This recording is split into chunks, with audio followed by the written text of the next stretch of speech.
record it too. I don't know, do I even have a good reading voice? Trying to get into like ASMR. Trying to get that ASMR vibe. Maybe not. Just kidding, haha. Anyway, phew, here goes nothing high. Today we're gonna read this book. So let's start reading. Can you see that? Is that good?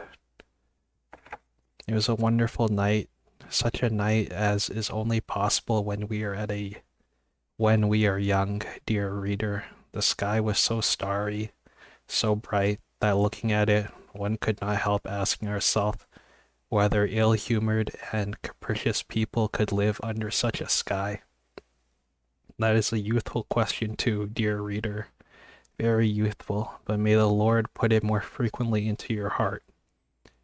Speaking of capricious and ill-humored people, I cannot help recalling my moral condition all that day. From early morning I had been oppressed by a strange despondency.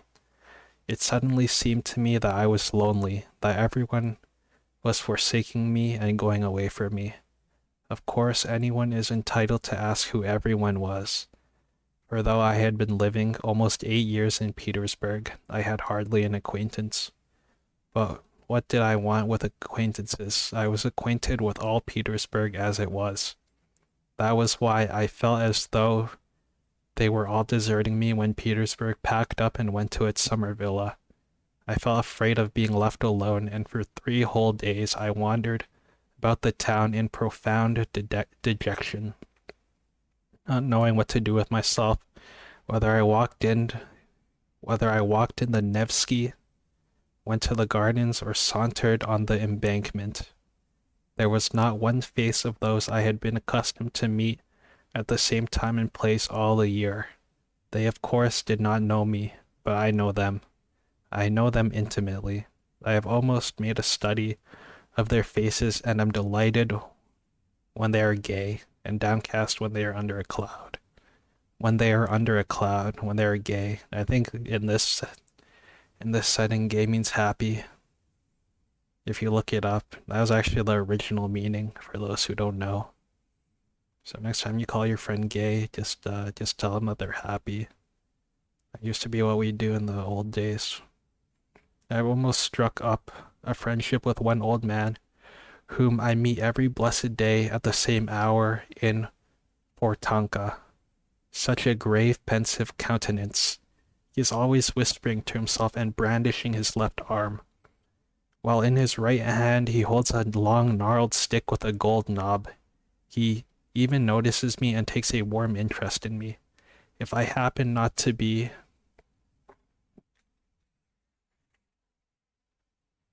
at a certain time in the same spot in Fontanka, I'm certain he feels disappointed. That is how it is that we almost bow to each other, especially when we are both in good humor.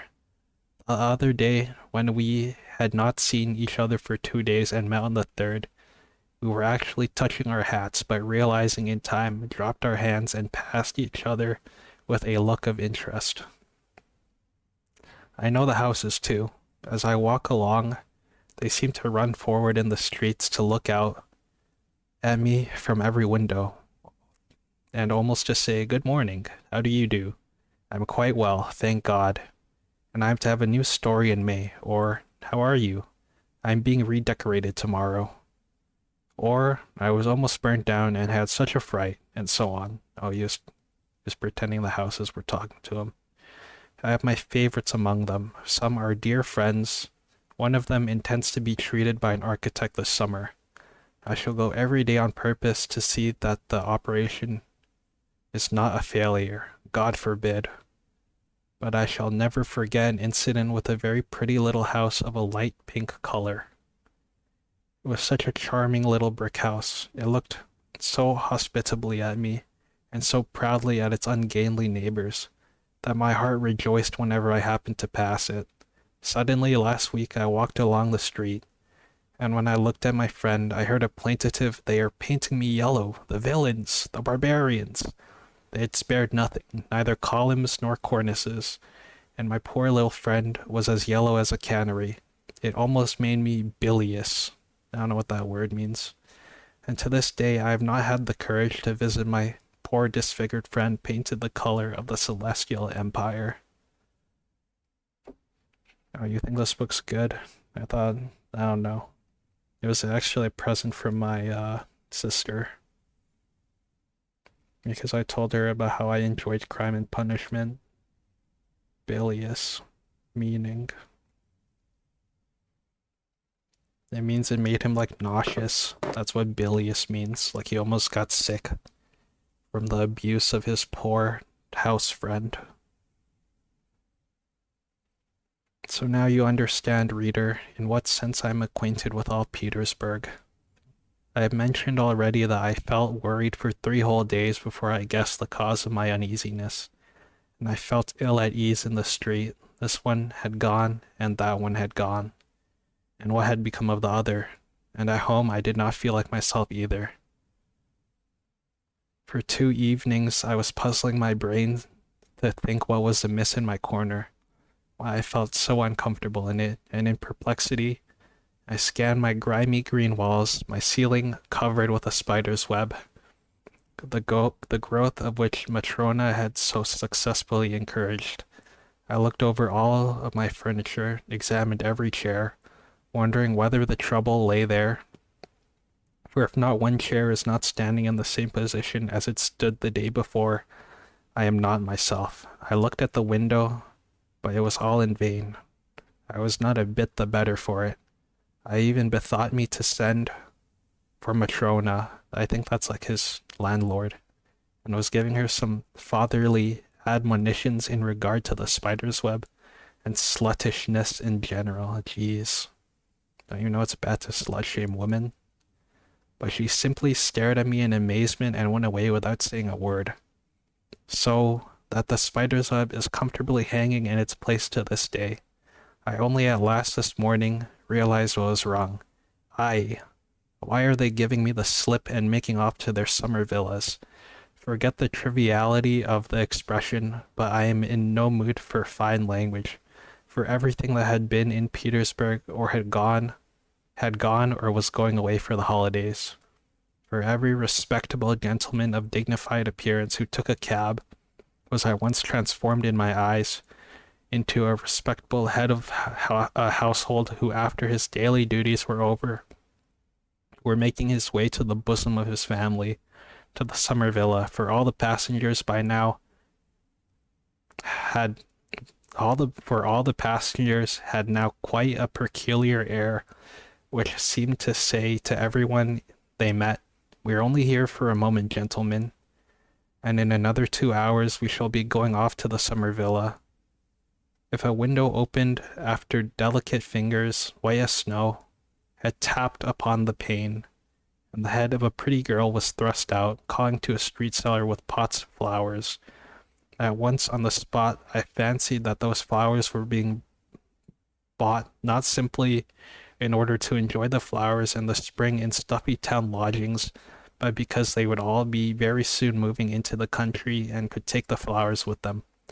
What is more, I made such progress with my new peculiar sort of investigation that I could distinguish from the mere air in what summer villa he was living the inhabitants of Kameny and Apetarsky Islands, or of the Peterhof Road, were marked by the studied elegance of their manner, their fashionable summer suits, and the fine carriages in which they drove to town.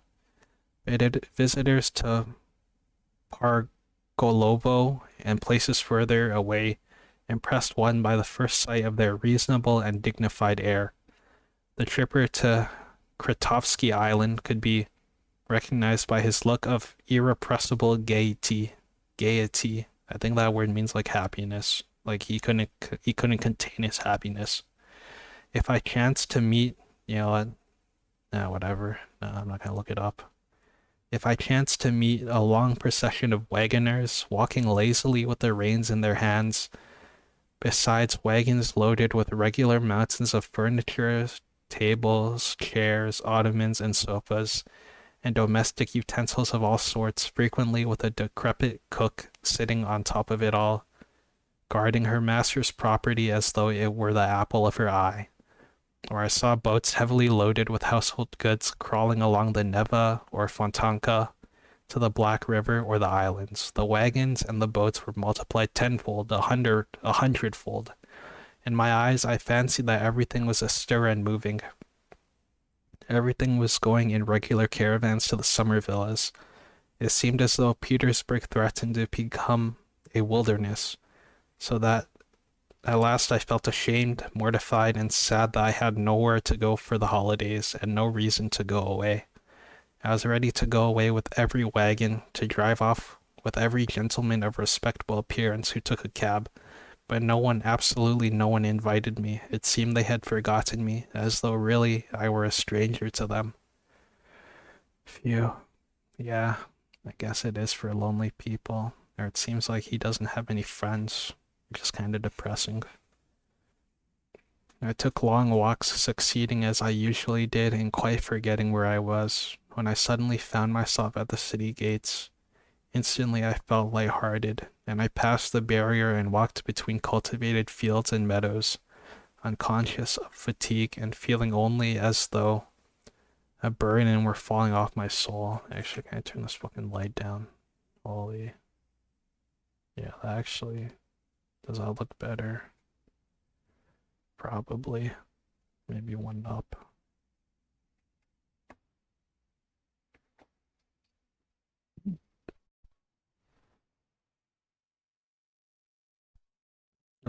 Do I like the book so far? No, it's too many words, and we're only on page 4. He's describing too much stuff. Oh, let's keep reading. Let's keep reading and see if it gets better. Where was I? I took long walks, succeeding as I usually did in quite forgetting where I was, when I suddenly found myself at the city gates. Instantly I felt lighthearted, and I passed the barrier and walked between cultivated fields and meadows, unconscious of fatigue, and feeling only all over as though a burden were falling off my soul. All the passers-by gave me such friendly looks that seemed they were almost such friendly looks that they seemed almost greeting me. They all seemed so pleased at something. They were all smoking cigars, every one of them. I felt pleased as I never had before. It was as though I had suddenly found myself in Italy. So strong was the effect of nature upon a half-sick townsman like me, always stifling between city walls. There is nothing, there is something inexpressibly touching in nature round Petersburg. When at the approach of spring she puts forth all her might, all the powers bestowed on her by heaven, when she breaks into leaf, decks herself out, and spangles herself with flowers. Somehow I cannot help being reminded of a frail, consumptive girl, at whom one sometimes looks with compassion, sometimes with sympathetic love, whom sometimes one does simply not notice, who sometimes one simply does not notice, though suddenly in one instant she becomes as though by chance inexplicably lovely and exquisite and impressed and intoxicated. One cannot help asking oneself what power made those sad, pensive eyes flash with such fire. What summoned the blood to those pale, wan cheeks? What bathed with passion those soft features? What set that bosom heaving? What so suddenly called strength, life, and beauty into the poor girl's face, making it gleam with a smile, rekindle with such bright, sparkling laughter? You look round, you seek for someone, you conjecture. But the moment passes, and the next day you meet maybe the same pensive. Sorry, I kind of messed that up. But the moment passes, and the next day you meet maybe the same pensive and preoccupied look as before, the same pale face, the same meek and timid movements, even signs of remorse, traces of a mortal anguish and regret for the fleeting distraction. And you grieve that the momentary beauty has faded so soon never to return, that it flashed upon you so treacherously, so vainly, grieve because you had not even time to love her. Is she describing the city in this paragraph? Thought that was pretty. That's okay. Whatever. That's how the city is sometimes. And yet my night was better than my day. This was how it happened. I came back to the town very late, and it had struck 10 as I was going toward my lodgings. My way lay along the canal embankment, where at the hour you never meet a soul. It is true that I live in a very remote part of the town. I walked along singing, for when I'm happy, I'm always humming to myself like every happy man who has no friend or acquaintance with whom to share his joy. Suddenly, I had a most unexpected adventure. Leaning on the canal railing stood a woman with her elbows on the rail. She was apparently looking with great attention at the muddy waters of the canal. She was wearing a very charming yellow hat and a jaunty little black mantle. She's a girl, and I'm sure she is dark, I thought. She did not seem to hear my footsteps and did not even stir when I passed by with bated breath and loudly throbbing heart. Strange, I thought. She must be deeply absorbed in something. And all at once I stopped as though petrified. I heard a muffled sob. Yes, I was not mistaken. The girl was crying, and a minute later I heard sob after sob. Good heavens! Good heavens! My heart sank, and timid as I was with women, yet this was such a moment. I turned, took a step towards her, and should certainly have pronounced the word Madame, if I had not known that the exclamation had been uttered 1,000 times in every Russian society model novel. It was only that reflection stopped me. But while I was seeking for a word, the girl came to herself, looked round, started, cast down her eyes, and slipped by me along the embankment. I at once followed her, but she, divining this, left the embankment, crossed the road, and walked along the pavement. I dared not cross the street after her. My heart was fluttering like a captured bird. All at once, a chance came to my aid. Yeah, this guy in his El Riz classic. Pretty sure this happened in Crime and Punishment too. Anyway, I read that book years ago, so I don't remember. Along the same side of the pavement, there suddenly came into sight not far from the girl a gentleman in evening dress of dignified years, though by no means of dignified carriage. He was staggering and cautiously leaning against the wall. The girl flew straight as an arrow, with the timid haste one sees in all girls who do not want anyone to volunteer to accompany them home at night, and no doubt the staggering gentleman would not have pursued her if my good luck had not prompted him. Suddenly, without a word to anyone, the gentleman set off and flew full speed in pursuit of my unknown lady. She was racing like the wind, but the staggering gentleman was overtook her. The girl uttered a shriek, and I, bless my luck for the excellent knotted stick which happened on that occasion to be in my right hand. In a flash, I was on the other side of the street. In a flash, the obtrusive gentleman had taken in the position, had grasped the irresistible argument, fallen back without a word, and only when we were very far away protested against my action in rather vigorous language. But his words hardly reached us. Give me your arm, I said to the girl, and he won't dare to annoy us further. She took my arm without a word, still trembling with excitement and terror. Oh, obtrusive gentleman, how I blessed you at that moment. I stole a glance at her. She was very charming and dark, and I had guessed right. On her black eyelashes there glistened a tear from her recent terror or her former grief. I don't know. But there was already a gleam of a smile on her lips. She too stole a glance at me, faintly blushed, and looked down. There, you see? Why did you drive me away? If I had been here, nothing would have happened. But I did not know you. I thought that you too. Why, do you know me now? A little. Here, for instance. Why are you trembling?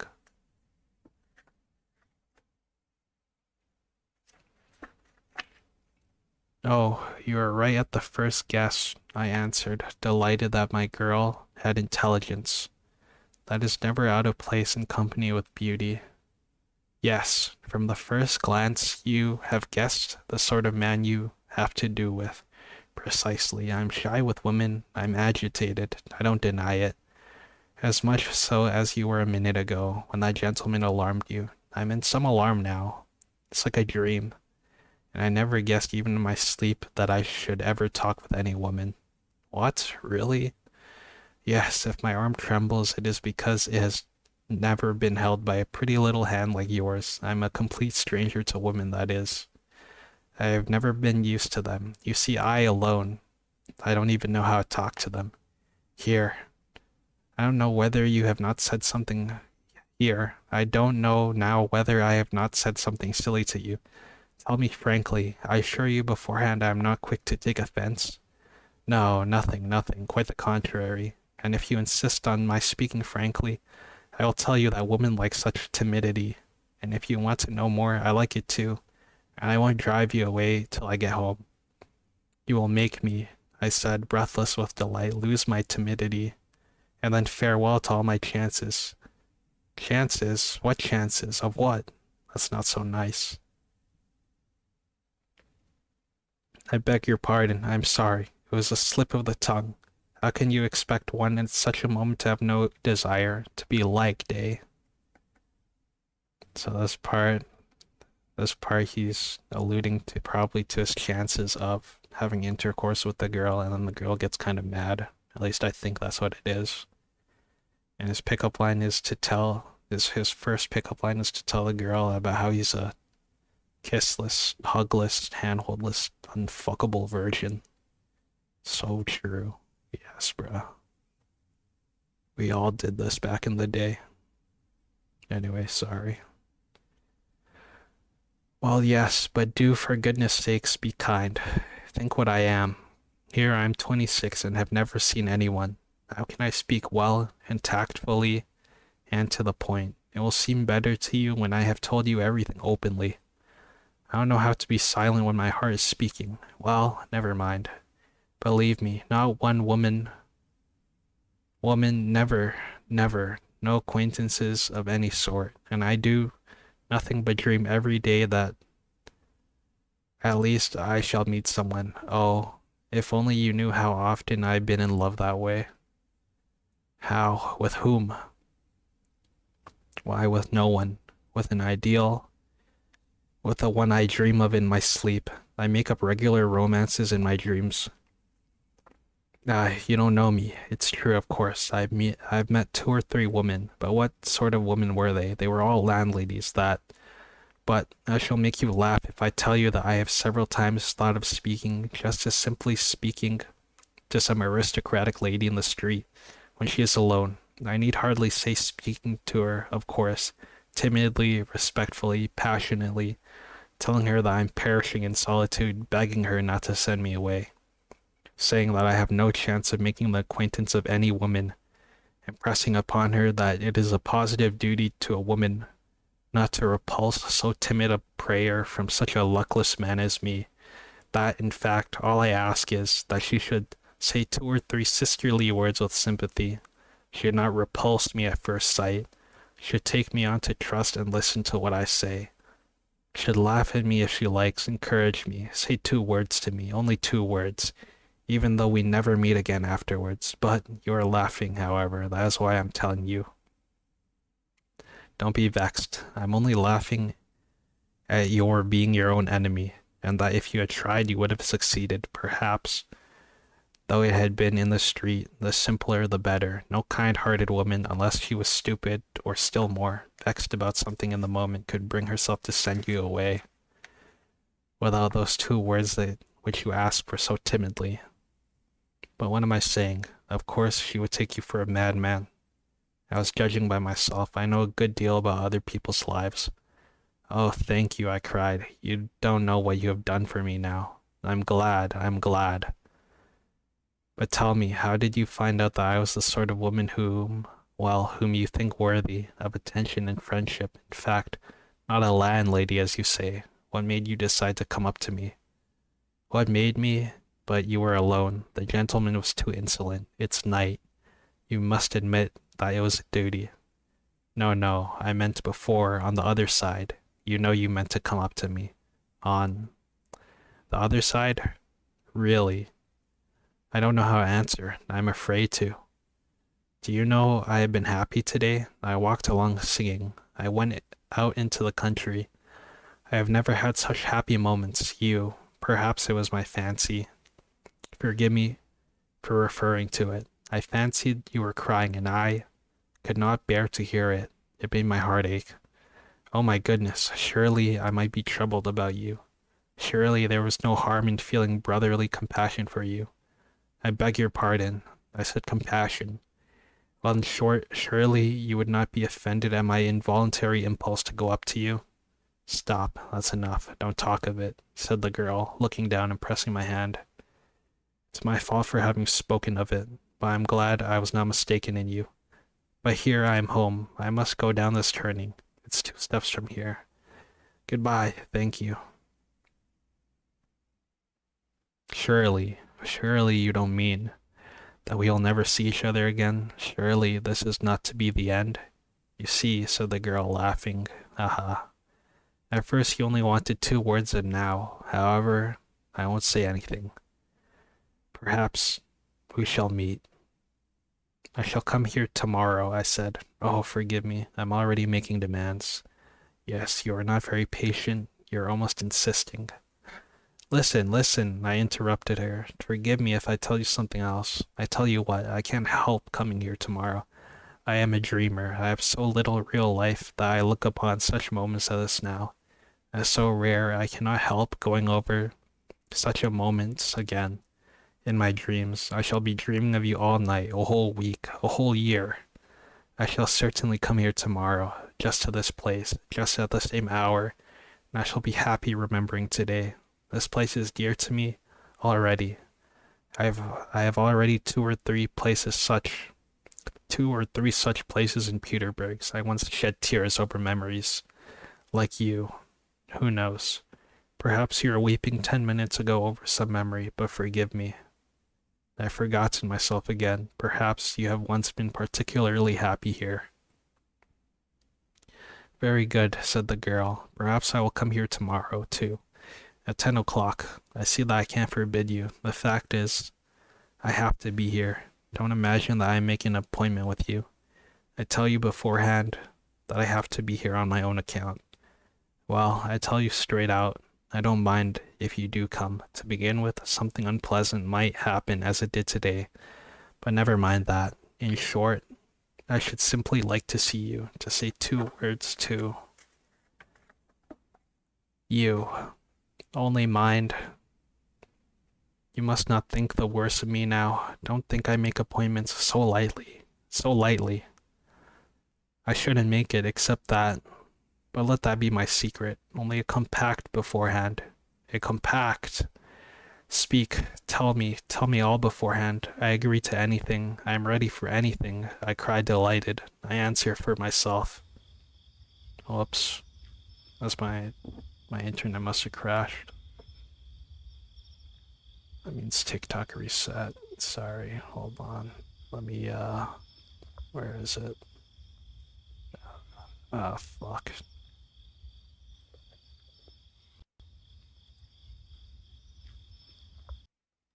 Whoops. Okay.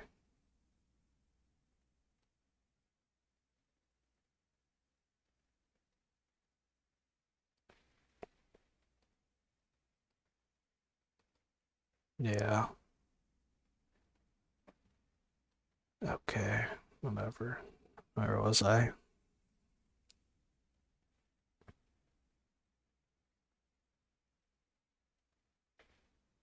I answer for myself. I will be obedient, respectful. You know me. It's just because I do know you that I asked you to come tomorrow, said the girl, laughing. I know you perfectly. But mind you will come on this condition. In the first place, only be good. Do what I ask. You see, I speak frankly. You won't fall in love with me. That's impossible. I assure you, I'm ready for friendship. Here's my hand, but you mustn't fall in love with me, I beg you. I swear, I cried, gripping her hand. Hush, don't, Ants, hush, don't swear.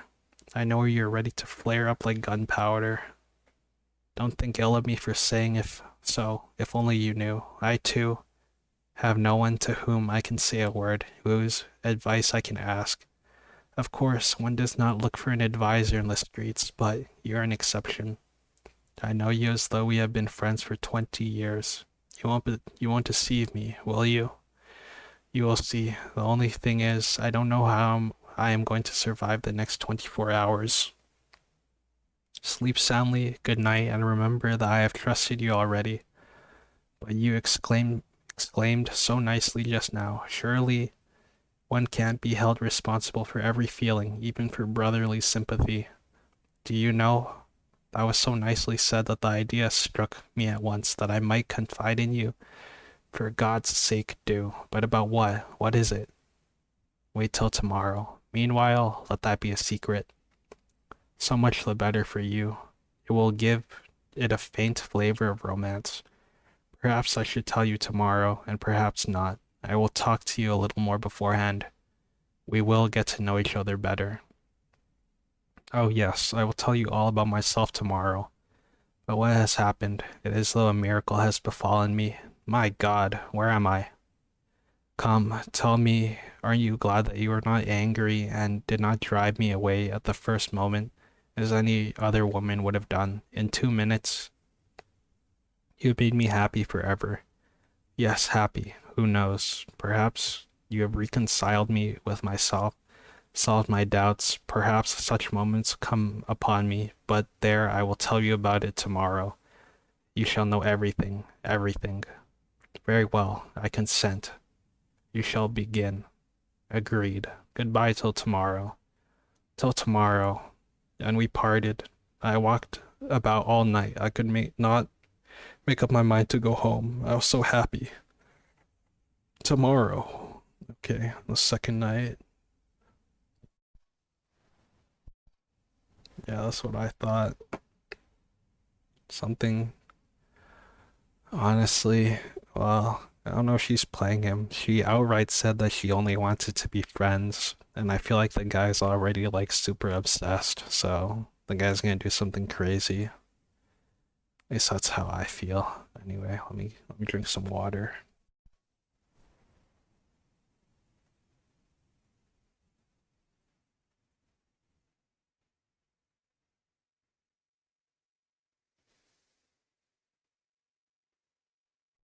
Okay. I don't know. It's pretty depressing so far. It's kind of sad. I guess that's how this guy writes. Kind of lived like a sucky life. Okay. Anyway, second night. Well, so you have survived, she said, pressing both my hands. I've been here for the last 2 hours. You don't know what a state I've been in all day. I know, but to business. Do you know why I have come? Not to talk nonsense as I did yesterday. I tell you what, we must behave more sensibly in future. I thought a great deal of it about it last night. In what way? In what must we be more sensible? I'm ready for my part. But really, nothing more sensible has happened to me in my life than this now. Really? In the first place, I beg you not to squeeze my hand so. Secondly, I must tell you I spent a long time thinking about you and feeling doubtful today. And how did it end? How did it end? The upshot of it is that we must begin all over again. Because the conclusion I reached tonight was that I don't know you at all. That I behaved like a baby last night, like a little girl. And of course, the fact of it is that it's my soft heart that is to blame. That is, I sang my own praises, as one always does in the end when one analyzes one's conduct, and therefore, to correct my mistake, I've made up my mind to find out all about you minutely. But as I have no one from whom I can find out anything. You must tell me everything fully yourself. Well, what sort of man are you? Come, make haste, begin. Tell me your whole history. My history, I cried in alarm. My history? But who has told you I have a history? I have no history. Then how have you lived if you have no history? She interrupted, laughing. Absolutely without any history. I've lived, as they say, keeping myself to myself. That is, utterly alone. Alone. Entirely alone. Do you know what it means to be alone? But how alone? Do you mean you never saw anyone? Oh no, I see people, of course, but still, I'm alone. Why? Do you never talk to anyone? Strictly speaking, with no one. Whoops. Who are you then? Explain yourself. I say. Explain yourself. Stay, I guess. Most likely, like me, you have a grandmother. She is blind and will never let me go anywhere, so that I have almost forgotten how to talk. And when I played some prank 2 years ago, and she saw there was no holding me in, she called me up and pinned my dress to hers, and ever since we sit like that for days together. She knits a stocking, though she's blind, and I sit beside her, sew or read aloud to her. Such a queer habit. Here for 2 years I've been pinned to her. Good heavens. What misery. But no, I haven't a grandmother like that. Well, if you haven't, why do you sit at home? Listen, do you want to know the sort of man I am? Yes, yes, in the strict sense of the word. In the very strictest sense of the word. Very well, I'm a type. Type. What sort of type? Cried the girl, laughing, as though she had not had a chance of laughing for a whole year. Yes, it's very amusing talking to you. Look, here's a seat. Let us sit down. No one is passing here, no one will hear us, and begin your history. For it's no good your telling me. I know you have a history, only you are concealing it. To begin with, what is a type? A type. A type is an original. It's an absurd person, I said, infected by her childish laughter. It's a character. Listen. Do you know what is meant by a dreamer? A dreamer. Indeed, I should think I do know. I am a dreamer myself. Sometimes as I sit by grandmother, all sorts of things come into my head. When one begins dreaming, one lets one's fancy run away with one. Why, I marry a Chinese prince. Though sometimes it is a good thing to dream, but goodness knows, especially when one has something to think about, to think of apart from dreams, added the girl, this time rather seriously. Excellent. If you have been married to a Chinese emperor, you will quite understand me. Come, listen. But 1 minute. I don't know your name yet. At last, you have been in no hurry to think of it. Oh my goodness. It never entered my head. I felt quite happy as it was. My name is Nastenka. Nastenka, and nothing else? Nothing else. Why is that not enough for you, you insatiable person? Not enough? On the contrary, it's a great deal, a very great deal. Nastenka, you kind girl, if you are. Nastenka for me from the first. Quite so. Well, listen, Nastenka, now for this absurd history. I sat down beside her, assumed a pedantically serious attitude, and began as though reading from a manuscript. There are, Nastenka, though you may not know it, strange nooks in Petersburg. Seems as though the same sun as shines for all Petersburg people does not peep into those spots, but some other different new ones bespoken expressly for those nooks, and it throws a different light on everything. In these corners, dear Nastenka, a quite different life is lived, quite unlike the life that is surging round us, but perhaps exists in some unknown realm, not among us, among us reference, in our serious over serious time. Well, that life is a mixture of something purely fantastic, fervently ideal, and of something, alas, Nastenka, dingily prosaic and ordinary, not to say incredibly vulgar. Ooh, good heavens, what a preface. What do I hear? Listen, Nastenka. It seems to me I shall never be tired of calling you Nastenka.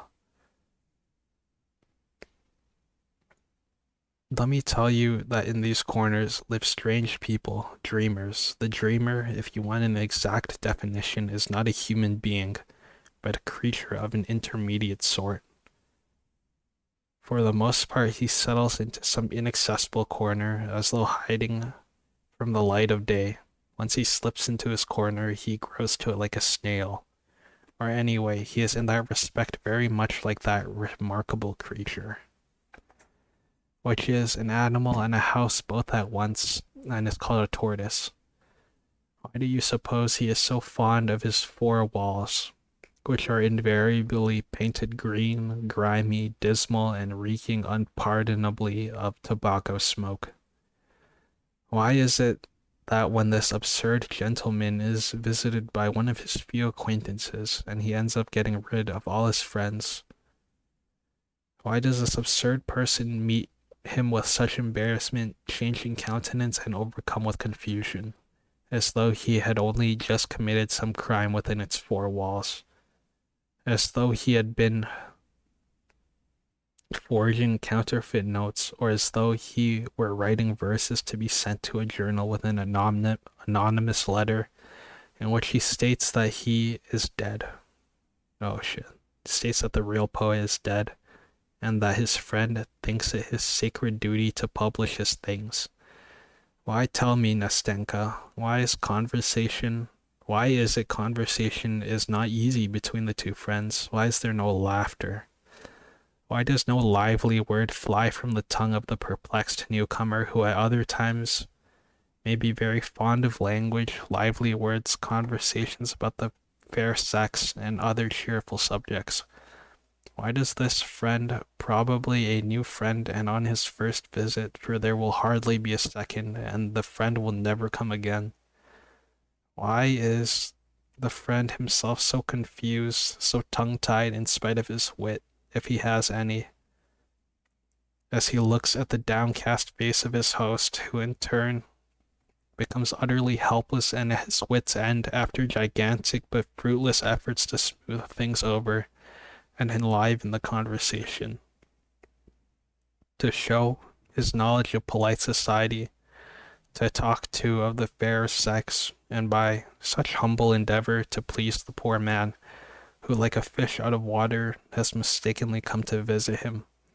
Why does the gentleman all at once, remembering some very necessary business which never existed, suddenly seize his hat and hurriedly make off, snatching away his hand from the warm grip of the host, who was trying his utmost to show his regret and retrieve the lost position?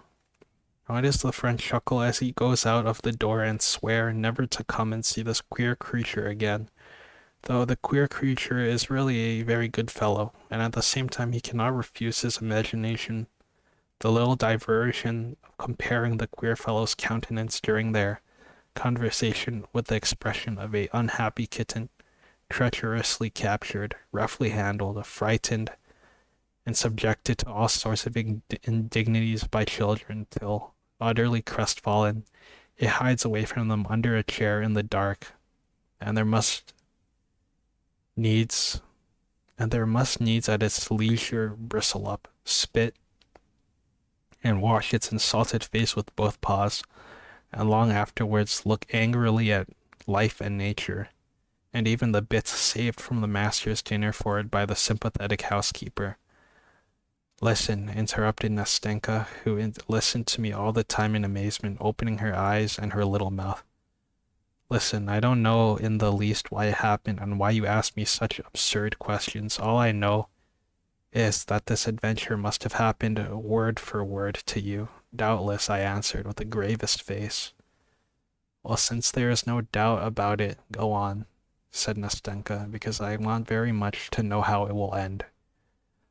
You want to know, Nastenka, what our hero, that is I, for the hero of the whole business was my humble self. Oh, hold on. Oh, whoops. did in his corner. You want to know why I lost my head and was upset for the whole day by the unexpected visit of a friend. You want to know why I was so startled, why I blushed when the door of my room was opened, why I was not able to entertain my visitor, and why I was crushed under the weight of my own hospitality. Why, yes, yes, answered Nastenka. That's the point. Listen, you describe it all splendidly. But couldn't you perhaps describe it a little less splendidly? You talk as though you were reading it out of a book. Very funny. Okay. Thoughts on the book now? I don't know. It's pretty depressing. Why? Do you like relate to this? I kind of. I'm not gonna say I relate to this. And it's like, oh, I didn't have any friends when I was growing up or whatever. But like, I had some friends. I think I am liked by people, not like this guy. And this guy seems to have some kind of like, this guy has like a super inferiority complex and he's like insecure and all that. It's kind of annoying. He's obviously pining for the girl. And he's like the classic, like, I don't know, to me, this like the classic, like, nice guy. This era's like nice guy, and he's like, oh man, I can't get any woman. I'm so scared of women. I don't know how to talk to a woman. Can you please give me like just a little crumb of pussy?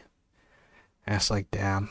I've never seen this happen in real life, but this is just kind of annoying. It's like, was the writer really like this exact type of guy? Is he like writing his autobiography? I don't know. And I haven't had that many interactions with women either, but I don't like go around acting like this. Makes you feel better. Yeah. It's alright, man. You'll it's alright. You can well, I'll get there. Oh, it makes you feel better, so never mind. Feel like you're better than this guy. Yeah. Anyway, let's keep reading. Nastenka, I answered in a stern and dignified voice, hardly able to keep me from laughing. Dear Nastenka, I know I describe splendidly, but excuse me, I don't know how else to do it. At this moment, dear Nastenka, at this moment I am like the spirit of King Solomon, when after lying 1,000 years under 7 seals in his urn, those 7 seals were at last taken off.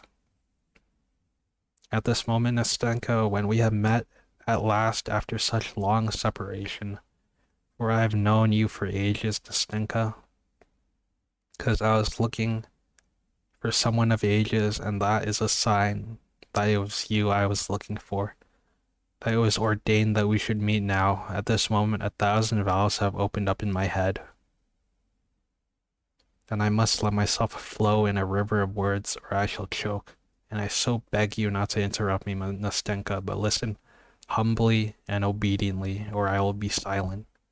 No, no, no, not at all. Go on. I won't say a word. I will continue. There is my friend Nastenka, 1 hour in the day which I like extremely. That is the hour where almost all business, work, and duties are over, and everyone is hurrying home to dinner, to lie down, to rest, and on the way, all are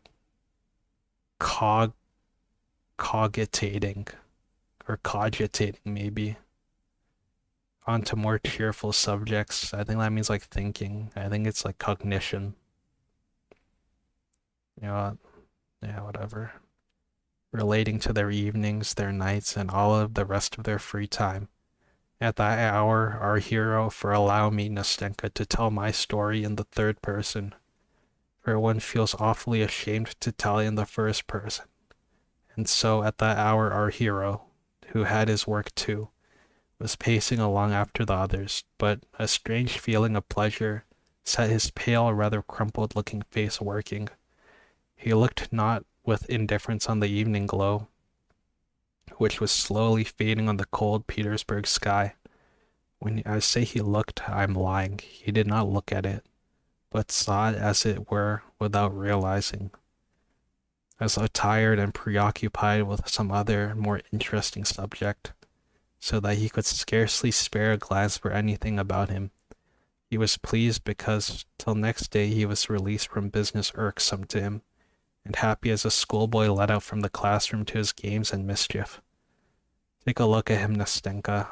You will see at once that joyful emotion has already had an effect on his weak nerves and morbidly excited fancy. You see, he is thinking of something. Of dinner, do you imagine? Of the evening? What is he looking at like that? Is it at that gentleman of dignified appearance who is bowing so picturesquely to the lady who rolls by in a carriage drawn by prancing horses? No, Nastenka. What are all those trivialities to him now? He is rich now with his own individual life. He has suddenly become rich, and it is not for nothing that the fading sunset sheds its farewell gleams so gaily before him, and calls forth a swarm of impressions from his warmed heart. Now he hardly notices the road, on which the tiniest details at other times would strike him. Now, the goddess of fancy, if you have read Tchaikovsky, I haven't read of that, dear Nastenka, had already with fantastic hand spun her golden wrap and began weaving upon it patterns of marvelous magic life. And who knows, maybe, her fantastic hand has brought to him the seventh crystal, heaven, far from the excellent granite pavement on which he was walking his way. Try stopping him now. Ask him suddenly where he is standing now. Though what streets he is going, he will probably remember nothing. Neither where he is going nor where he is standing now, and flushing with vexation that he will certainly tell some lie to save appearances. That is why he starts, almost cries out, and looks round with horror when a respectable old lady stops him politely in the middle of the pavement and asks her way. Frowning with vexation, he strides on, scarcely noticing that more than one passerby smiles and turns round to look after him, and that a little girl, moving out of his way in alarm, laughs aloud, gazing open-eyed at his broad, meditative smile and gesticulations. But fancy catches up in its playful flight like the old woman. No, but fancy catches up in its playful flight the old woman, the curious passer-bys, the laughing child, and the peasants spending their night in their barges on Fontanka. Our hero, let us suppose, is walking along the canal side at the moment, and capriciously weaves everyone and everything into the canvas like a fly in a spider's web. And it is only after the queer fellow has returned to his comfortable den, with fresh stores for his mind to work on, has sat down and finished his dinner, that comes to himself, when Matrona, who waits upon him, always thoughtful and depressed, clears the table and gives him his pipe. He comes to himself then and recalls with surprise that he has dined, though he has absolutely no notion how it has happened. It has grown dark in the room. His soul is sad and empty. The whole kingdom of fancies drops to pieces about him, drops to pieces without a trace, without a sound, floats away like a dream, and he cannot remember what he was dreaming. But a vague sensation stirs his heart, faintly stirs his heart, and sets it aching. Some new desire temptingly tickles and excites his fancy, that imperceptibly evokes a swarm of fresh phantoms. Stillness reigns in the little room. Imagination is fostered by solitude and idleness, and is faintly smoldering, faintly simmering, like the water of which old Matrona is making her coffee, as she moves quietly about in the kitchen close by. Now it breaks out spasmodically, and the book, picked up aimlessly and at random, drops from my dreamer hand before he has reached the third page. His imagination is again stirred and at work, and again a new world, a new fascinating life opens vistas before him. A fresh dream, fresh happiness, a fresh rush of delicate, voluptuous poison. What is real to him, to his corrupted eyes, we live, you and I. Nastenka, so torpidly, slowly, insipidly. In his eyes we are all so dissatisfied with our fate, so exhausted by our life. And truly see how at first sight everything is cold, morose, as though ill-humored among us again. Poor things, thinks our dreamer, and it is no wonder he thinks it. Look at these magic phantasms, which so enchantingly, so whimsically, so carelessly, and freely group before him in such a magic animated picture, in which the most prominent figure in the foreground is of course himself, our dreamer, in his precious person. See what varied adventures, what an endless swarm of ecstatic dreams. You ask perhaps, what is he dreaming of? Why ask that? Why of everything? Of the lot to the poet, first unrecognized, then crowned with laurels, of friendship with Hoffman, St. Bartholomew's Night, or Diana Vernon, of playing the hero at the taking of Kazan by Ivan Vasilievich, of Clara Mowbray, of F.E. Deans, the council of the prelates and Huss, before then of the rising of the dead in Robert the Devil. Do you remember the music? It smells of the churchyard. Of Minna and Brenda, of the Battle of Berezina, of the reading of a poem of Countess V.V.D.'s of Daton, of Cleopatra e suoi amanti, of a little house in Colomna, of a little home of one's own, and besides one a dear creature who listens to one on a winter's evening, opening her little mouth and eyes, as you are listening to me now, my angel. No, Nastenka. What is there? What is there for him, voluptuous sluggard, in this life for which you and I have such a longing? He thinks that this is a poor, pitiful life, not foreseeing that for him too, maybe sometime the mournful hour may strike, when for one day of that pitiful life he would give all his years of fantasy, and would give them not only for joy and for happiness, but without caring to make distinctions. In that hour of sadness, remorse, and unchecked grief. But so far that threatening time has not arrived. He desires nothing, because he is superior to all desire, because he has everything, because he is satiated, because he is the artist of his own life. It looks like they made a typo here. They missed the space. And creates it for himself every hour to suit his latest whim.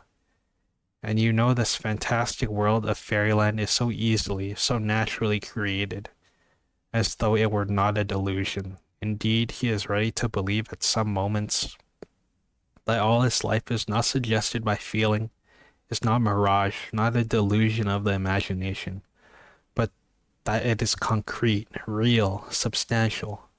Why is it, Nastenka? Why is it at such moments one holds one's breath? Why, by what sorcery, through what incomprehensible caprice is the pulse quickened?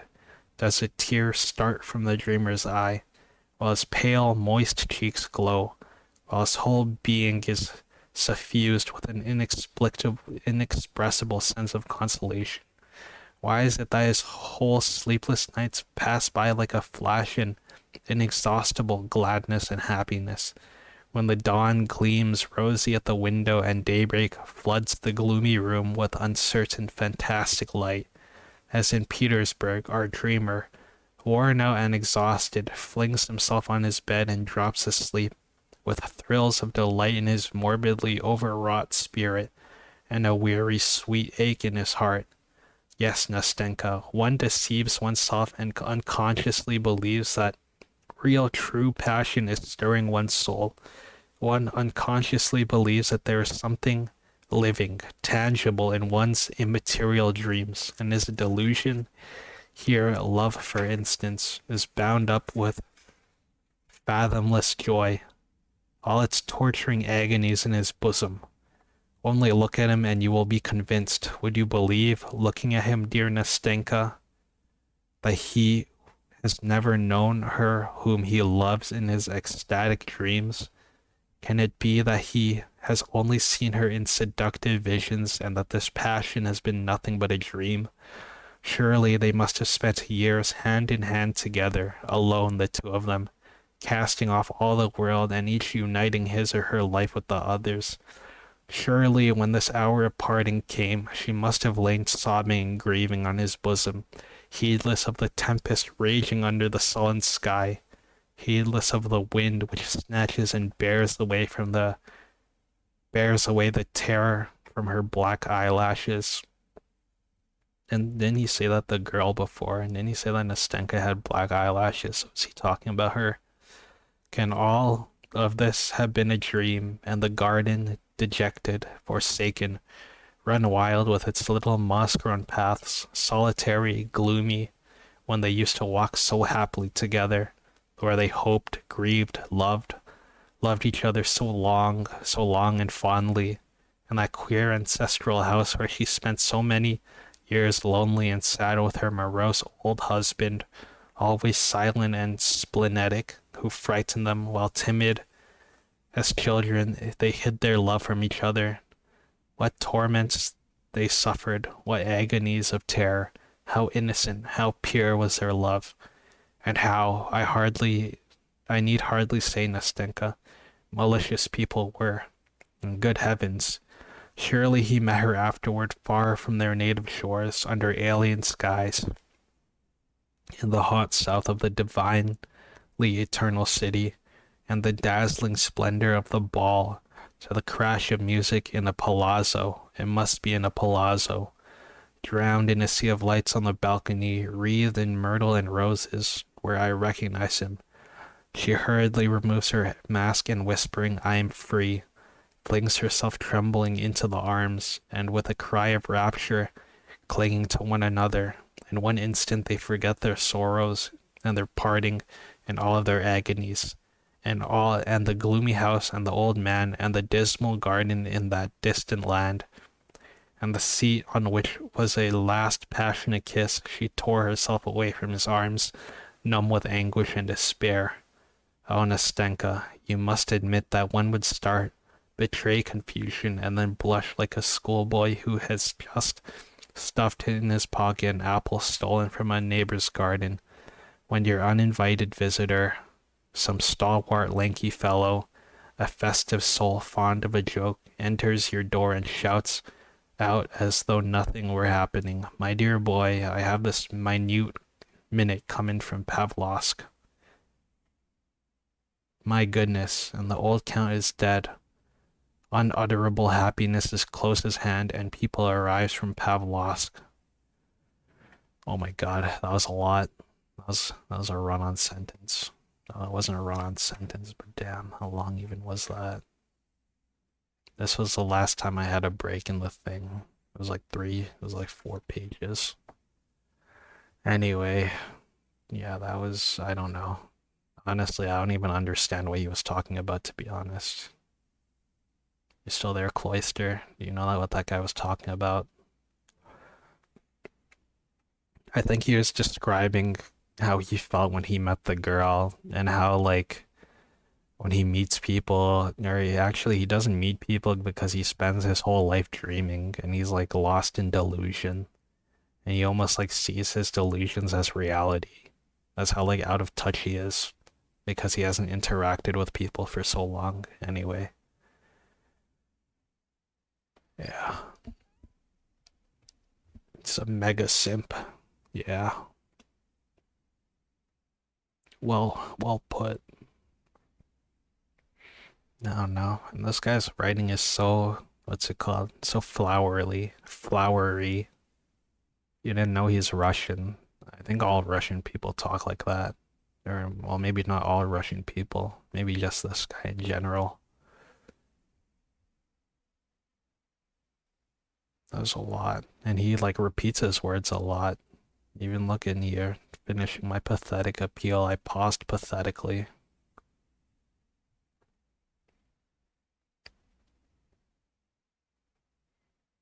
can relish in the fact that people have it worse than you.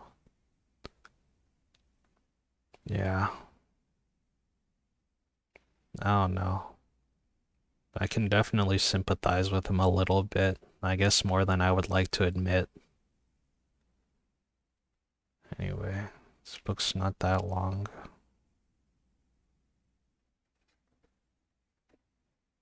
Man, this book's like only 60 pages.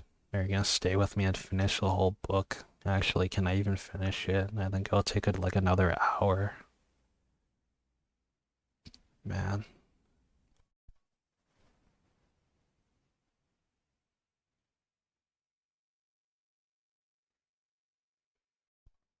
we're like about to get to the halfway mark.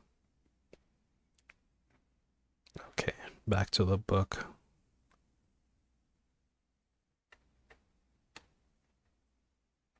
I have to read out loud. Oh, I don't know. Oh, is this safe to read? I mean, are you able to read it easily? I don't know. I'm kind of reading it like, well, I'm recording a video. I'm like gonna upload on YouTube. And upload on YouTube like an audiobook. See if anyone wants to watch those kinds of videos. We'll see.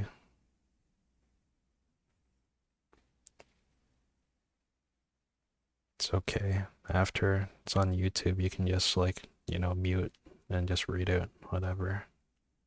You can do whatever you want, man. Finishing my pathetic appeal, I paused pathetically. I remember that I had an intense desire to force myself to laugh, for I was already feeling that a malignant demon was stirring within me, and there was a lump in my throat, that my chin was beginning to twitch, and that my eyes were growing more and more moist. I expected Nastenka, who listened to me, opening her clever eyes, would break into her childish, irrepressible laugh, and I was already regretting that I had gone so far. I had unnecessarily described what had long been simmering in my heart, about which I could speak as though from a written account of it, because I had long ago passed judgment on myself, and now could not resist leading it. Resist leading it. Oh, where was I?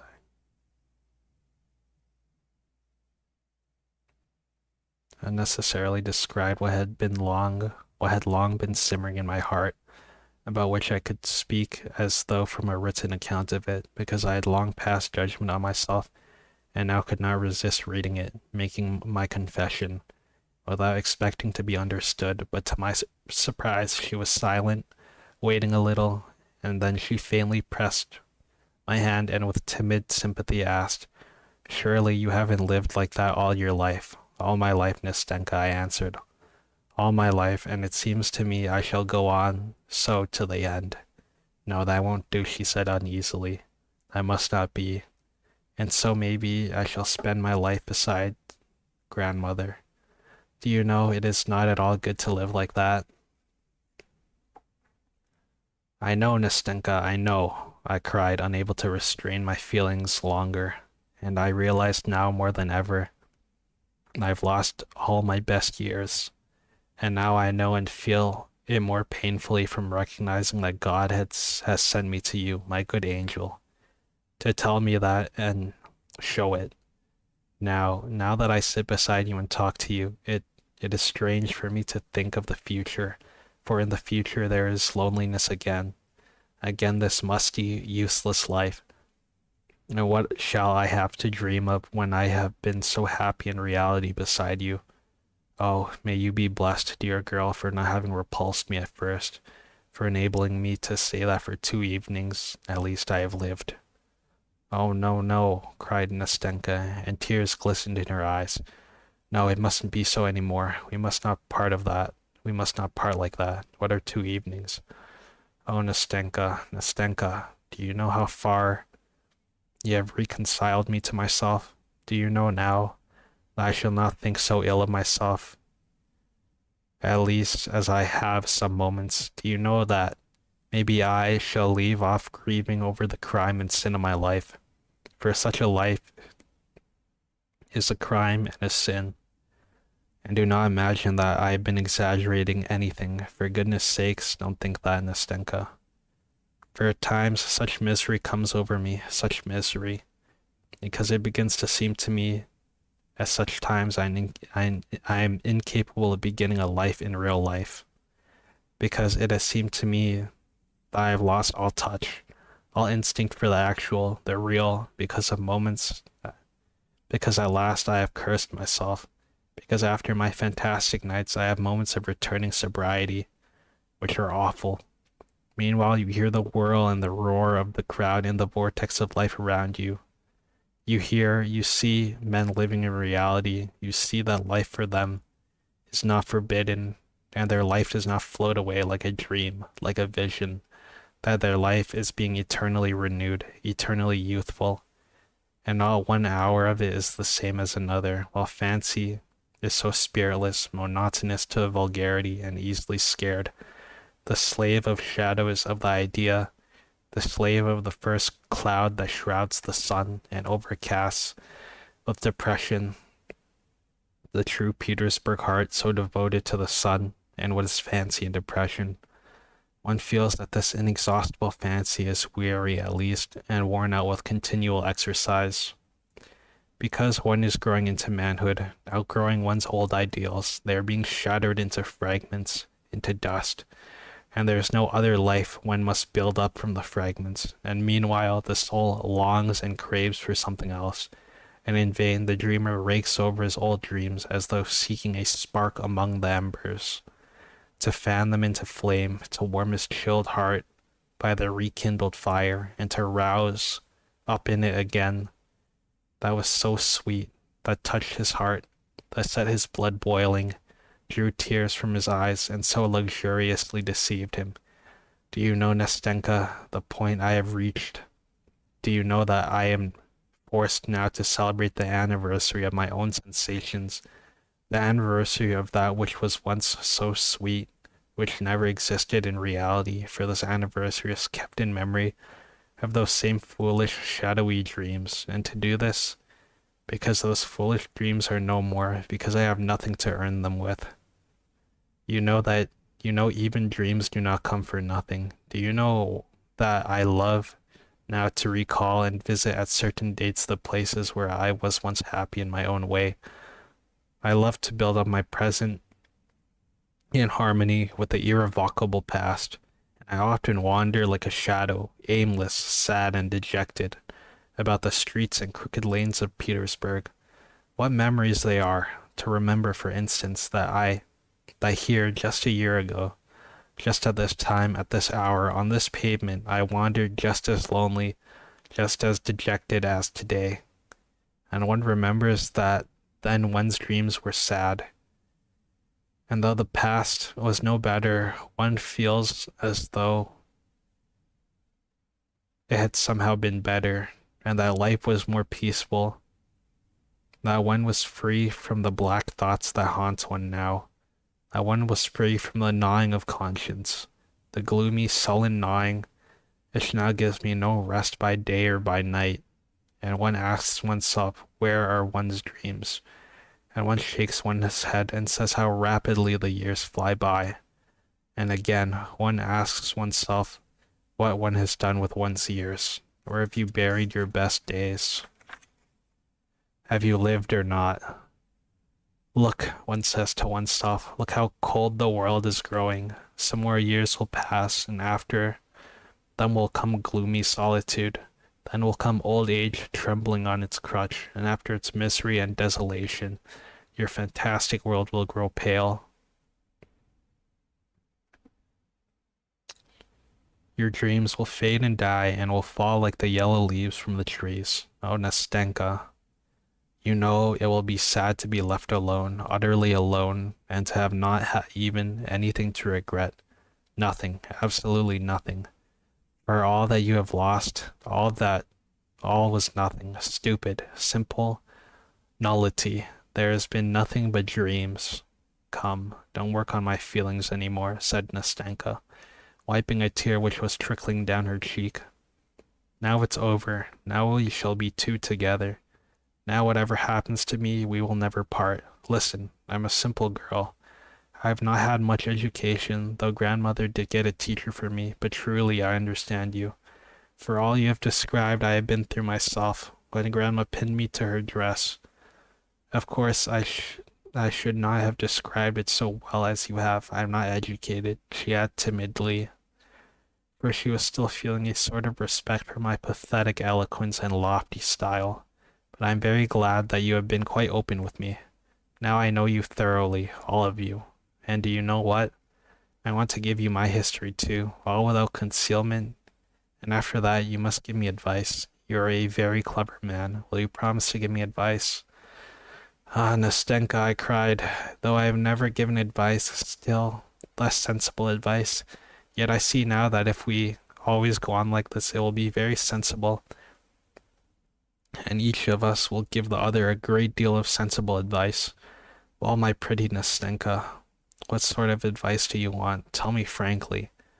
At this moment I am so gay and happy, so bold and sensible, that it won't be difficult for me to find words.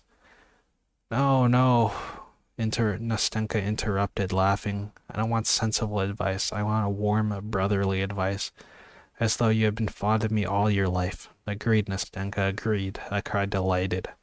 And if I had been fond for you for 20 years, I couldn't have been fonder of you than I am now. Your hand, said Nastenka. Here it is, I said, giving her my hand. And so let us begin my history.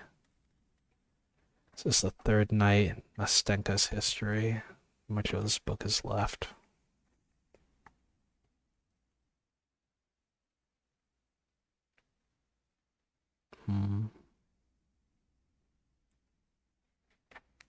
Maybe I'll go to the next chapter and then I'll stop. I'll stop for the night. Time is it? It's pretty late. Whatever. Half my story you know already. That is, you know that I have an old grandmother. If the other half is as brief as that, I interrupted, laughing. Be quiet and listen. First of all, you must agree not to interrupt me, or else perhaps I shall get in a muddle. Come, listen quietly. I have an old grandmother. I came into her hands when I was quite a little girl, for my father and mother are dead. It must be supposed that grandmother was once richer, for she now recalls better days. She taught me French and then got a teacher for me when I was 15, and now I am 17. We gave up having lessons. It was at that time I got into mischief. What I did I won't tell you. It's enough for me to say it wasn't very important. But grandmother called me to her one morning and said that she was blind, and said that as she was blind she could not look after me. She took a pin and pinned my dress to hers, and said that we should sit like that for the rest of our lives, of course, if of course I did not become a better girl. At first it was impossible to get away from her. I had to work, to read, and to study all beside grandmother. I tried to deceive her once and persuaded Fekla to sit in my place. Fekla is our charwoman. She is deaf. Fekla sat there instead of me. My grandmother was asleep in her armchair at the time, and I went off to see a friend close by. Well, it ended in trouble. Grandma woke up while I was out and asked some questions. She thought I was sitting quietly in my place. Thekla saw that grandmother was asking her to do something but couldn't tell what it was. She wondered what to do, undid the pin, and ran away. At this point, Nastenka stopped and began laughing. I laughed with her. She left off at once. I tell you what, don't you laugh at grandmother. I laugh because it is funny. What can I do, since grandmother is like that? But yes, I'm fond of her in a way. Oh, well, I did catch you at that time. I had to sit down in my place at once, and after that, I was not allowed to sit. Oh, I forgot to tell you that our house belongs to us.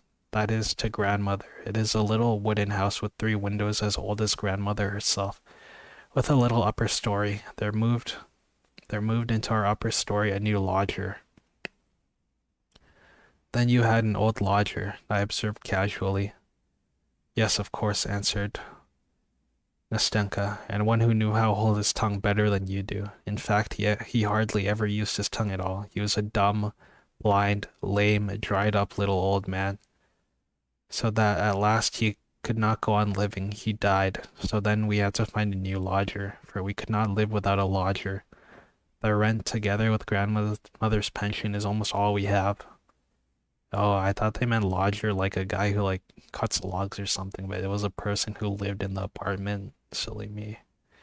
But the new lodger, as luck would have it, was a young man, a stranger not of these parts. As he did not haggle over the rent, grandmother accepted him, and only afterward she asked, "Tell me, Nastenka, what is our lodger like? Is he young or old?" I did not want to lie, so I told grandmother that he wasn't exactly young and that he wasn't old. "And is he pleasant looking?" asked grandmother. Again, I did not want to tell a lie. "Yes, he is pleasant looking, grandmother." And I said, grandmother said, "Oh, what a nuisance, what a nuisance. I tell you this, grandchild, that you may not be looking after him. What times there are. Why a paltry lodger like this, and he must be pleasant looking too. It was very different in the old days." You're heading to bed. All right. Good night. Thanks for hanging out. Grandmother was always regretting the old days. She was younger in old days, and the sun was warmer in old days, and cream did not turn so sour in old days. It was always the old days. I would sit still and hold my tongue and think to myself, why did grandmother suggest it to me? Why did she ask whether the lodger was young and good looking? But that was all, I thought, began counting my stitches again, went on knitting my stockings, and forgot all about it. Well, one morning the lodger came to see us. He asked about a promise to paper his rooms. One thing led to another. Grandmother was talkative, and she said, "Go, Nastenka, into my bedroom and bring me my reckoner." I jumped up at once. I blushed all over. I don't know why, and forgot I was sitting pinned to grandmother. Instead of quietly undoing the pin so that the lodger should not see, I jumped so that grandmother's chair moved. When the lodger knew all about me, now I blushed, stood still as though I had been shot, and suddenly began to cry. I felt so ashamed and miserable at the moment that I didn't know where to look. Grandmother called out, "What are you waiting for?" And I went on worse than ever. When the lodger saw that I was ashamed on his account, he bowed and went away at once. After that, I felt ready to die in the least sound in the passage. "It's the lodger," I kept thinking. I stealthily undid the pin in case, but it turned out not to be. He never came. The fortnight passed. Fortnight reference. The lodger sent word through Fiocla that a great number of French books, and they were all good books that I might read. So would not grandmother like me to read them? He had a great number of French books, and they were all good books that I might read. So would not grandmother like me to read them so that I might not be dull? So it's like, oh, I have some books, do you want your granddaughter to read them so she doesn't turn stupid? Grandmother agreed with gratitude, but kept asking if they were moral books, for if the books were immoral, it would be out of the question. One would learn evil from them. And what should I learn, grandmother? What is there written in them? Ah, she said, what's described in them is how young men seduce virtuous girls. How, on the excuse that they want to marry them, they carry them off their parents' houses, how afterwards they leave these unhappy girls to their fate, and they perish in the most pitiful way. I read a great many books, said grandmother, and it is all so well described that one sits up at night and reads them on the sly. So mind you don't read them, Nastenka, she said. What books has he sent? They are all Walter Scott's novels, grandmother. Walter Scott's novels, but stay. Isn't there some trick about it? Look, hasn't he stuck a love letter among them? No, grandmother, I said, there isn't a love letter. But look under the bindings. They sometimes stuff it under the bindings, the rascals. No, grandmother, there's nothing under the binding. Well, that's all right. So we began reading Walter Scott, and in a month or so we had read almost half. Then he sent us more and more. He sent us Pushkin, too, so that at last I could not get on without a book and left off dreaming of how fine it would be to marry a Chinese prince. That's how things were when I chanced one day to meet our lodger on the stairs. Grandma had sent me to fetch something. He stopped. I blushed and he blushed. He laughed, though, said good morning to me, asked after grandmother, and said, "Well, have you read the books?" I answered that I had. "Which did you like best?" he asked. I said Ivanhoe and Pushkin best of all. So our talk ended for that time. A week later, I met him again on the stairs. That time, grandmother had not sent me. I wanted to get something for myself. Oh, sorry. It was past 2, and the lodger used to come home at that time. "Good afternoon," he said. I said good afternoon too. "Aren't you dull?" he said, "sitting all day with your grandmother?"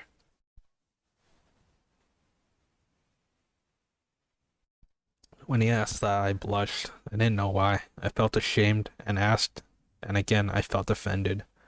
I suppose because other people had begun to look at me, had begun to ask me about that. I wanted to go away without answering, but I hadn't the strength. "Listen," he said, "you're a good girl. Excuse my speaking to you like that, but I assure you that I wish for your welfare quite as much as your grandmother. Have you no friends that you could go and visit?" I told him I hadn't any, that I had no friends but Mashenka, and she had gone away to Pskov. "Listen," he said, "would you like to go to the theater with me?" "To the theater? What about your grandmother?" "But you must go without your grandmother knowing it," he said. "No," I said, "I don't want to deceive grandmother. Goodbye." "Well, goodbye," he answered, and nothing more. Only after dinner he came to see us, sat a long time talking to grandmother, and asked her whether she ever went out anywhere, whether she had acquaintances, and suddenly said, "I've taken a box at the opera for this evening. They are giving The Barber of Seville. My friends meant to go, but afterwards refused, so the ticket is left on my hands." "The Barber of Seville," cried grandmother. "Why, the same they used to act in old days?"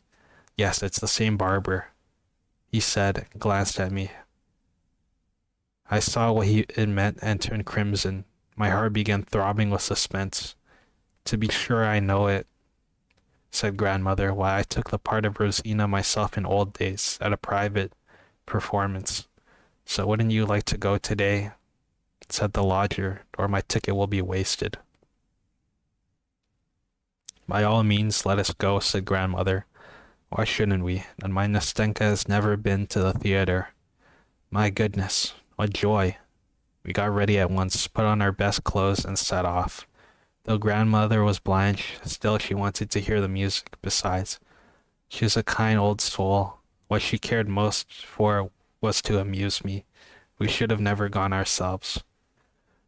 What my impression of the Barber of Seville were, I won't tell you, or what my impressions were, I won't tell you, but all that evening our lodger looked to me so nicely, talking so nicely, that I saw at once that he had meant to test me in the morning when he proposed that I should go with him alone.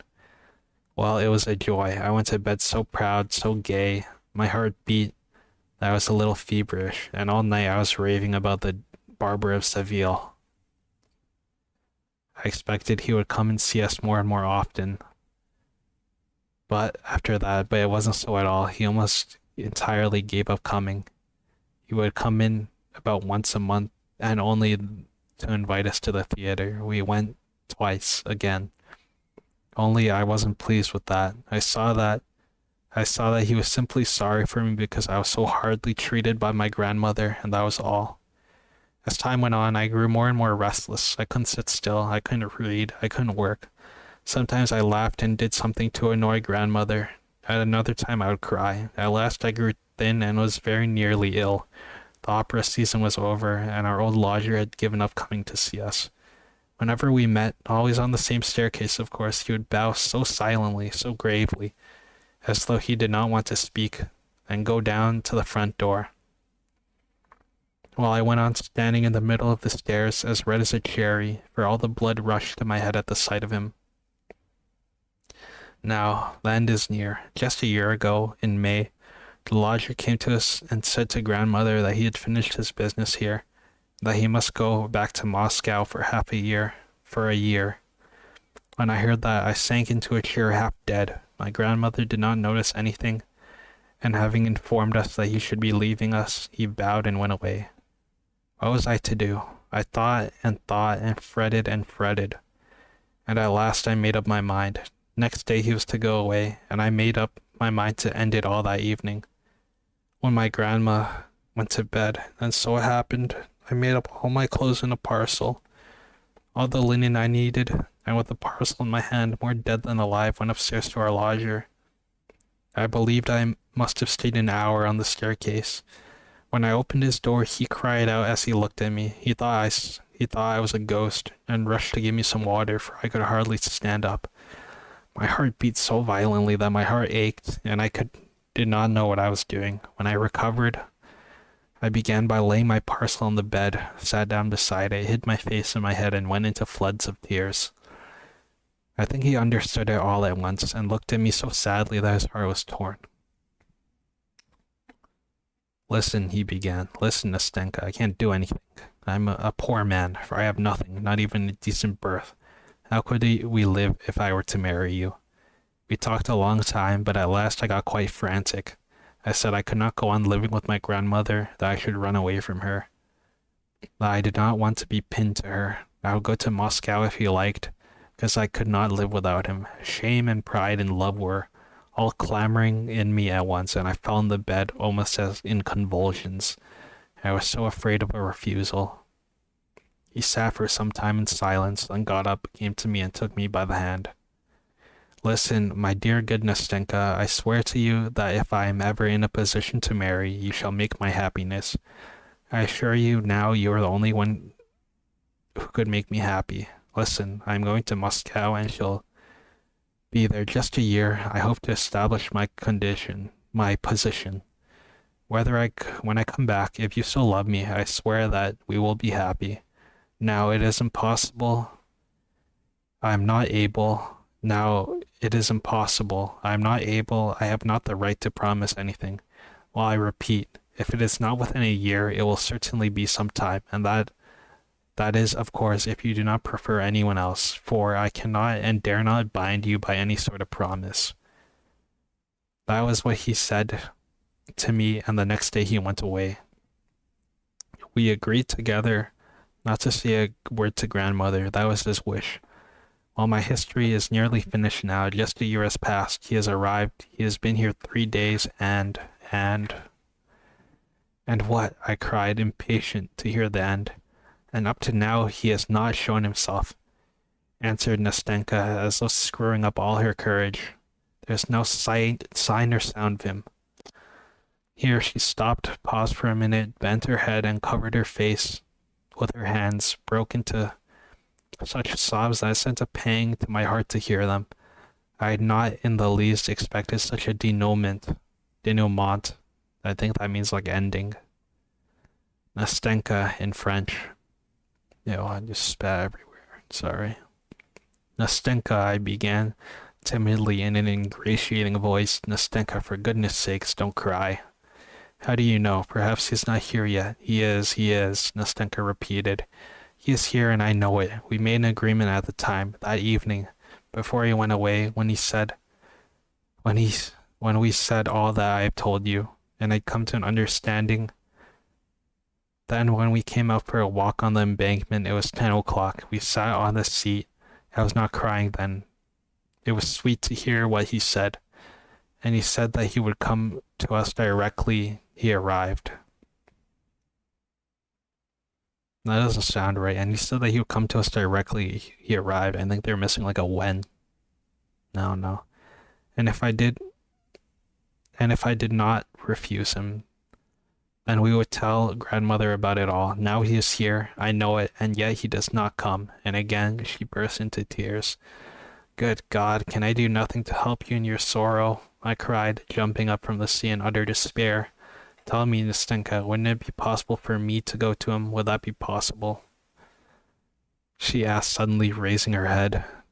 No, of course not, I said, pulling myself up. But I tell you what, write a letter. Bro, what? Oh, that's pretty funny. He's like, oh, maybe I could go talk to him. And she's like, would you really do that? And he's like, no, I wouldn't. No, that's impossible. I can't do that. She answered with decision, bending her head and not looking at me. How impossible? Why is it impossible? I went on, clinging to my letters, to my idea.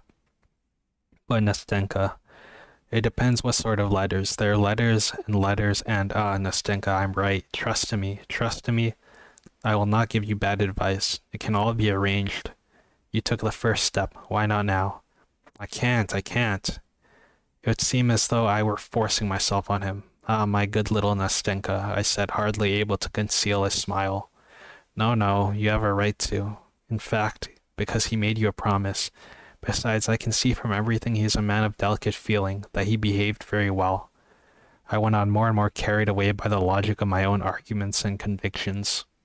How did he behave? He bound himself by a promise. He said that if he married at all, he would marry no one but you. He gave you full liberty to refuse him at once. Under such circumstances, you must take the first step. You have the right. You're in the privileged position. If, for instance, you wanted to free him from his promise, listen, how would you write? Write what? This letter. I tell you how I would write. Dear sir.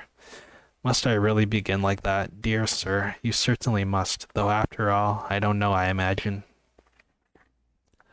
Well, what next? Dear sir, I must apologize for... But no, there's no need to apologize. The fact itself justifies everything, right simply. I'm writing to you. Forgive my impatience, but I have been happy for a whole year in hope. Am I to blame for being unable to endure a day of doubt now? Now that you have come, perhaps you have changed your mind. If so, this letter is to tell you I do not repine nor blame you. I do not blame you because I have no power over your heart. Such is my fate. You are an honorable man. You will not smile or be vexed at these impatient lines. Remember, they are all written by a poor girl, that she is alone, that she has no one to direct her, no one to advise her, and that she herself could never control her heart. But forgive me that a doubt has stolen, if only for one instant, into my heart. You are not capable of insulting, even in thought, her who so loved and so loves you. Yes, that's exactly what I was thinking, cried Nastenka, and her eyes beamed with delight. Oh, you have solved my difficulties. God has sent you to me. Thank you. What for? For God's sending me, I answered, looking delighted at her joyful little face. Why, yes, for that too. Ah, Nastenka, why, one thanks some people for being alive at the same time with one. I thank you for having met me, for being able to remember you all my life. Well enough, but for now I tell you what, listen. We made an agreement that as soon as he arrived, he would let me know. By leaving a letter with some good simple people of my acquaintance who know nothing about it, or if it were impossible to write a letter to me, for a letter does not tell everything. He would have been here 10 o'clock the day he arrived, where we had arranged to meet him. I know he arrived already, but now it's the third day and there's no sign of him and no letter. It's impossible for me to get away from grandmother in the morning. Give my letter tomorrow to those people I spoke to you about. They will send it on to him, and if there is an answer, you bring it tomorrow at 10 o'clock. But the letter, you see, you must write the letter first, so perhaps it must all be the day after tomorrow. The letter, said Nastenka, a little confused. The letter, but she did not finish. At first, she turned her face away from me, flushed like a rose, and suddenly I felt in my hand a letter which had evidently been written long before, all ready and sealed up. A familiar, sweet, and charming reminiscence floated through my mind. Rosina, I began.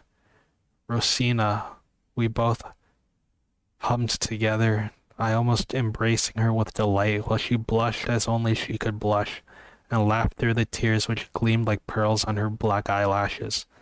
Come, enough now. Enough. Goodbye now, she said, speaking rapidly. Here's the letter. Here's the address to which you are to take it. Goodbye, till we meet again, till tomorrow. She pressed both my hands warmly, nodded her head, and then flew like an arrow down her side street.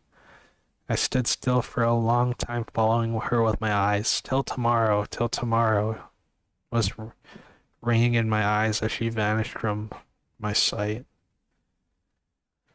Man, I want to read the rest of this damn book. It's an hour and 40 minutes. Okay, you know what? Whatever. Part two is tomorrow, and I'm also losing my voice.